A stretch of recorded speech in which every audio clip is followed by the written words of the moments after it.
안녕하세요. 슬기로운 성형탐구의 포인트 성형외과 박남석 원장입니다.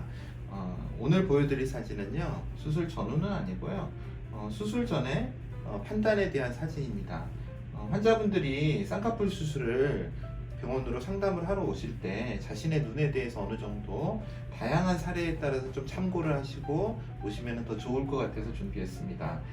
저희 블로그에 들어오시면 굉장히 다양한 눈에 대한 어떻게 할 것인가의 방향성을 제시해 드리고요, 또 수술 전후 사진에 대해서도 보여드리고 있습니다. 환자분이 보시고 어느 정도 자신의 눈에는 어떤 쌍꺼풀이 맞을지, 또 눈매 교정을 해야 될지 그냥 갈지, 앞트임을 해야 될지 혹은 밑트임을 해야 될지 뒤트임을 해야 될지, 그런 부분을 아시면 좋겠다는 생각을 합니다. 굉장히 많은 눈매죠. 어린 친구인데요, 많이 있는 눈매입니다. 그리고 앞쪽이 이렇게 몽고주름 경사가 굉장히 이런 식으로 되어 있습니다. 경사 자체가 많은 눈에서 이렇게 나옵니다. 사실 이거보다 더 이렇게 경사가 세워져 있으면은 눈이 큰 경우겠죠. 잘 뜨는 경우에 커져 있고요. 점점 이렇게 이제 경사가 낮아질수록 눈은 째진 것입니다.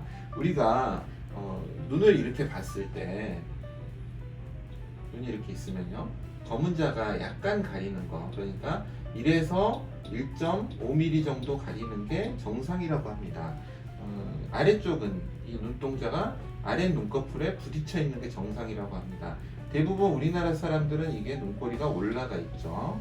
그리고 이쪽 누호라고 부르는 부분, 잘못 알고 계시는 분들이 많은데요, 눈물샘은 여기에 있습니다. 이쪽에 있지 않고요. 이 누호라는 부분에 눈물이 이제 보인다의 누호인데요, 호수라는 의미로 이게 다 안 보이고 이렇게 가려져 있습니다.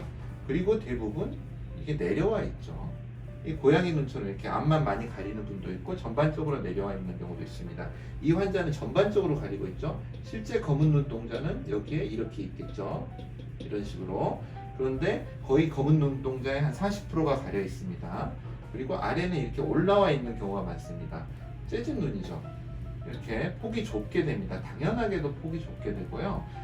그래서 눈이 작고, 눈이 작다는 의미는 눈을 뜨는 힘이 약하다는 소리입니다. 그래서 알고 계시죠? 눈을 뜨는 힘을 키우는 게 눈매 교정입니다. 이걸 올리는 게 눈매 교정이 되는 거죠.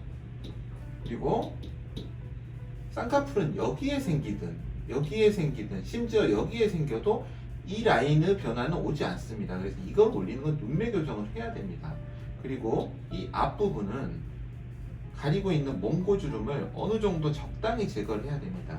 심지어 요즘 보면은요, 너무 많이 제거해서 서양인 눈처럼 아예 누워가 이런 식으로 다 보여버리는 경우가 있습니다. 사실 동양인은 약간 이렇게 찢어져야 됩니다. 이게 더 자연스러운 눈입니다.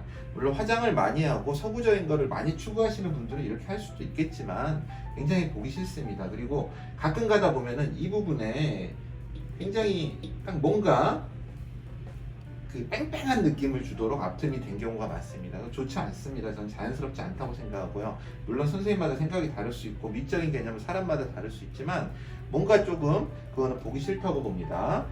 보시면은 굉장히 자연스러운 쌍꺼풀이 중요합니다. 여기서 보셨을 때 아까 아래쪽 이게 부딪혀야지 아름다운 눈이 됩니다. 그래서 눈이 커지겠죠. 이거를 부딪히게 하는 수술은 밑트임입니다. 이렇게 내리는 수술은요. 그래서 밑트임을 하고 쌍꺼풀을 했을 때 앞트임, 밑트임, 눈매 교정을 하고 쌍꺼풀을 했을 때 눈은 최대한 크게 됩니다. 뒤트임은 사실 이 부분의 면적을 키우는 수술입니다. 이 부분의 면적을요. 그래서 꼬리를 내리면서, 아까 꼬리가 많이 올라간 분들이 많다 그랬죠. 그래서 내리면서 이 부분의 면적을 키우는 수술이기 때문에 뒤트임이 효과가 굉장히 있는 눈들이 있습니다. 나중에 한번 설명을 드릴 기회가 있을 건데요, 간략하게 말씀드리면은 눈꼬리가 많이 올라갔는데 이쪽 안화골이 조금 바깥쪽에 있으면서 눈 전체가 튀어나온 사람, 함몰된 사람보다 튀어나온 사람이 뒤트임에는 효과적입니다. 이 환자는 그렇게 올라가 있지 않고요.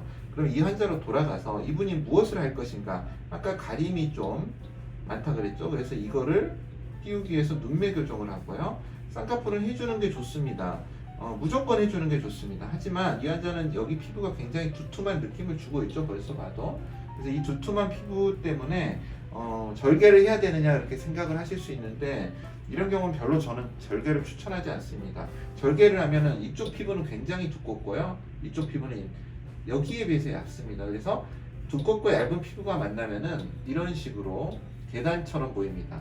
눈꺼풀이요. 그래서 굉장히 부자연스럽고 그래서 저는 이 상황에서 최대한 모양을 내는 방향으로 비절개를 하려고 하고 있고요. 지금 약간 지방이 있습니다. 그래서 비절개를 하면서 약간 이 부분을 절개를 해서 지방을 이쪽으로 빼내는 부분 절개 눈매 교정을 하게 됩니다. 앞트임도 살짝 하면 좋을 것 같고요. 밑트임은 뭐 약간 가리고 있는데요.